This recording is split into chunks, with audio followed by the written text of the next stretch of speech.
Hello everybody, welcome back to my channel. My name is Queenie, for those who don't know me, reviewing Love Island Australia Season 5, Episode 4. Before I get into it, please make sure to like this video, subscribe and hit the bell, and leave a comment down below.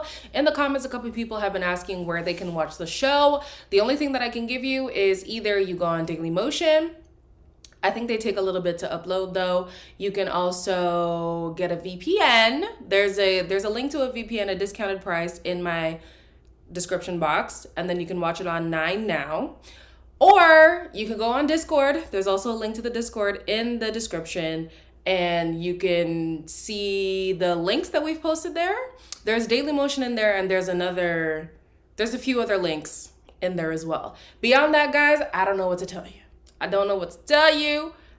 That's all I got. Okay. So as we know, the last episode finished off with Zach and Lucinda having their kiss on the balcony or whatever like that.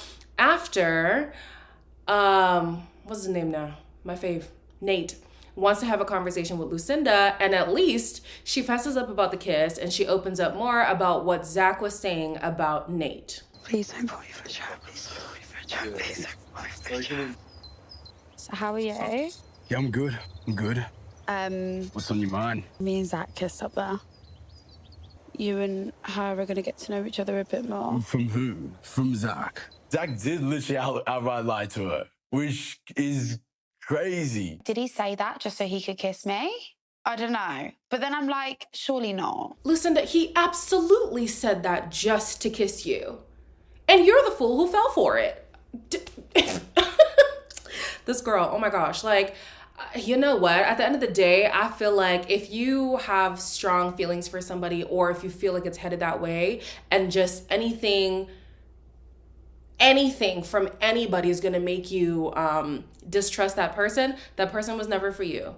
So Nate, count your blessings. Lucinda ain't the girl for you. Lucinda, girl, I hope you have a great time with Zach, because if he could do that to Nate, he could do that to anybody else too. So Nate decides to take matters into his own hands and try to figure out what the hell is going on. You pulling out cards to get to know her, you're trying to throw me underneath the bus, which I've done fuck all to you. But I thought you were bullshitting me.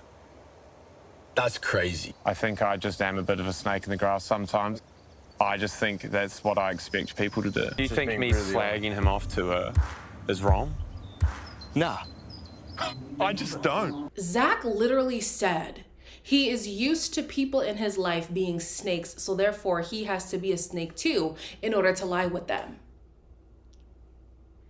And you're proud of that? Like, he's genuinely like, yeah, my friends are snakes, and so I have to be a snake too.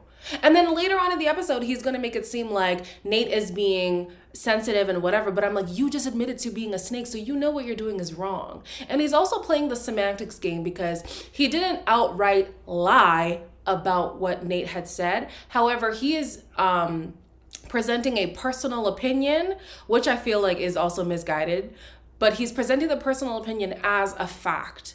So, okay, did Nate tell him that no, Tia is off the table? No. Did he tell him that Tia is somebody he wants to pursue? No. But that's what he feels. And so he's presenting it as, because I feel this way, that's probably what's gonna happen. Me personally, I feel like at the end of the day, like, it is very clear Zach is a very insecure little man, and he has to resort to lying in order to get his way. In the evening, they're all still talking about it, and Zach feels like Nate is blowing this out of proportion, and Nate is hearing this on the other side of the wall. He's like, you were making up lies about me. I was like, bro, I didn't make up lies. He thought he was all good snuggling her in bed. I was looking into her eyes while he was cuddling her. You're gonna be, that guy's an idiot, I'm your guy. You're not gonna be there saying how much of a great guy he is and yeah, you need to get to know him more. It's like, I don't think you must have had any interactions outside in the real world. I don't think I did anything wrong in the eyes of, like, the world. Listen, let's be honest.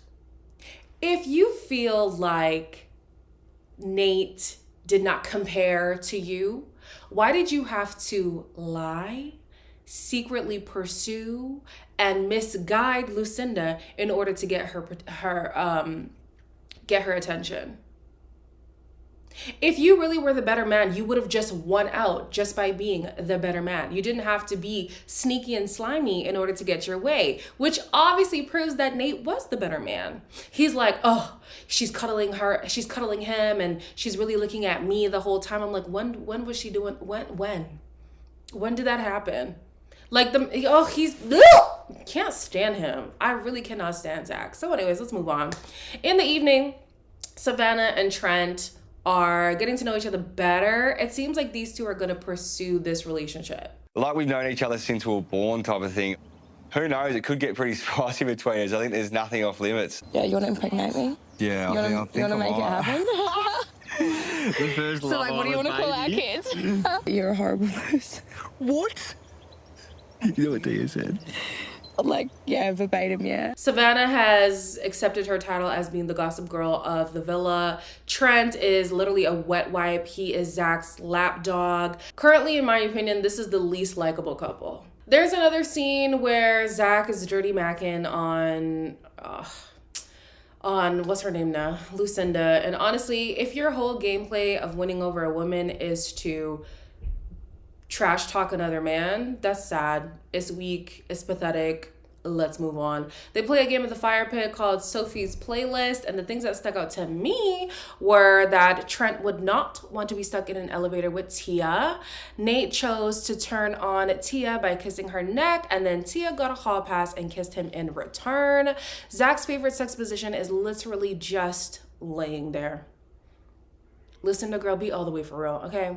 Tyra's first pick to her couple would be Ben. Her second pick would be Reed. And her last pick would be Zach. And then we have Kale the bombshell who showed up. And yes, his name is spelled like Kale the vegetable. His top three picks would be Nakia, Tyra, and Kira.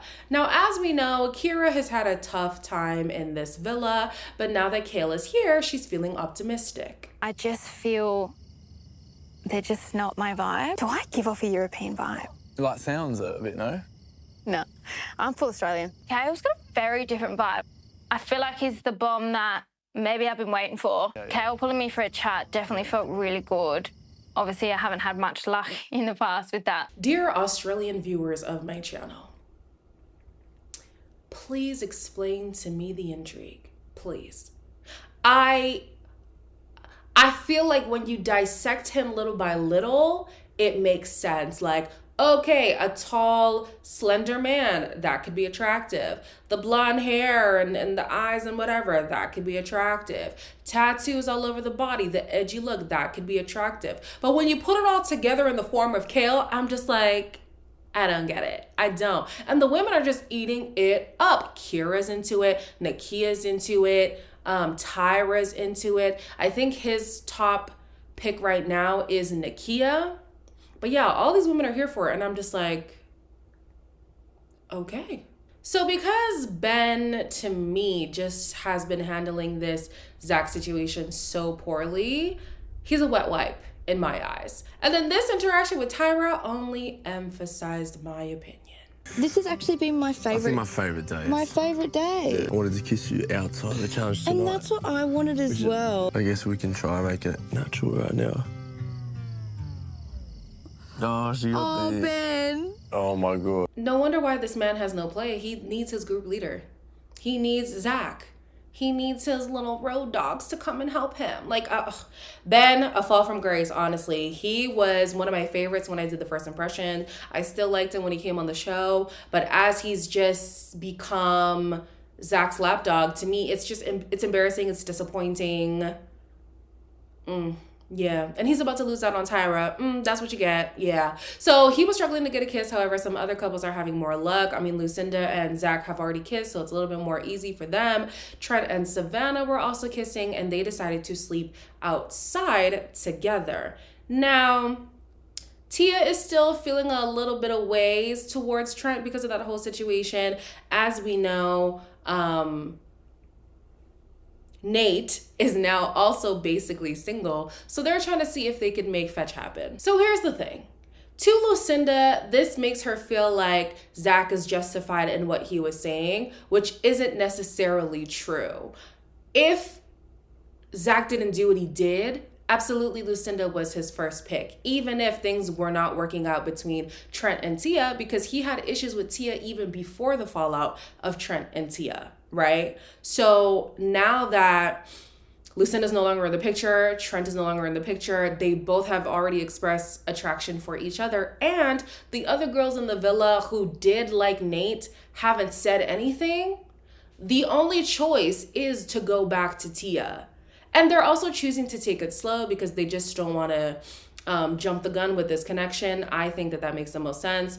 Tia, I really do want to root for her, but sometimes she just says things and I'm just like, do you hear yourself? So she's annoyed at the fact that Trent and Savannah are going to sleep outside because she feels like he's just moving, he's moving with lust rather than seeing a genuine connection between them. Are you not the same woman who obliged a kiss and continued to engage in kissing a man who you admitted you were not feeling? You didn't like him like that. Is that not also lust? Come on, Tia, make it make sense, girl. Make it make sense. So the next day, we have Kale, who gets to date 2 women. He picks Nakia and I almost said Kira. He did not pick Kira. He picked Nakia and Tyra. Now, Kira is feeling away because she's been here so long and literally nobody likes her. It's messing with her head. It just sucks being nobody's first choice or just nobody's choice, period. No, don't. Let it out. Let it all out. Yeah, definitely. Just remember it's not you. Just want to be chosen. You just want someone to want you, yeah. Yeah. You've got 6 boys in the villa and not a single one like takes fancy. I think that's the one thing about Love Island that's got to be so frustrating is when you are the last to be picked, if you get picked at all, it just messes with your psyche. You start to think like, am I unattractive? Am I doing too much? Am I not doing enough? Like what is wrong with me? When the reality is, it's just the pick of the people who are here. I do think that it would make more sense for her to just self-eliminate. I know it's like, we'll just see it through. You never know what happens, but if it's messing with your head this much, I think that it's best for her to leave. I don't think production is going to let her leave because we know one of the bombshells that's to come is supposed to be tied to Kira's story. You know what I mean? But outside of the connection to her sister on the show, Kira's team furniture right now. She's firmly team furniture, and it's not looking good for her. Honestly, okay, well, who else is not having a great... talk to Ollie. Oh, shoot. Never mind. Ollie doesn't work. They were already together. Talk to, damn.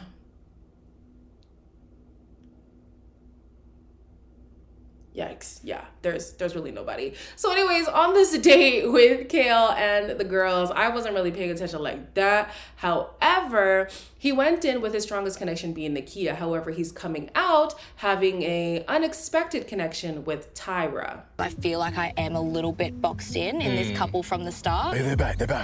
Are they? Yeah, they're back. Are they? Ben. Holding hands. Hey, going. Absolutely thrown me. Oh my gosh. It's absolutely thrown me. Tyra is now torn between Ben and Kale. Selfishly, girl, pick Kale. Pick Kale. Ben is just... She all but said he's a wet wipe too, honestly. She was like, he's so nice, but he's like too nice. I feel like I have to rough him up a little bit. Not that he needs to be an F-boy or anything, but he just doesn't do anything. He's just so complacent. He's just so blah, like, Ben is not giving what he was supposed to give. Not at all. I like to see more of Tyra, you know. I feel like she's kind of been team furniture as well. So at least now that she's in some kind of a love triangle, we'll get to see more of her. Nakia needs to step her game up too because we're losing her as well. We're losing her. And I think that's it. The rest of the girls we kind of know pretty well. Tyra, Kira, and Nakia. Give us something, ladies. Give us something. Anyways, as always, please make sure to like, comment, share, and subscribe. And I'll see you in the next one.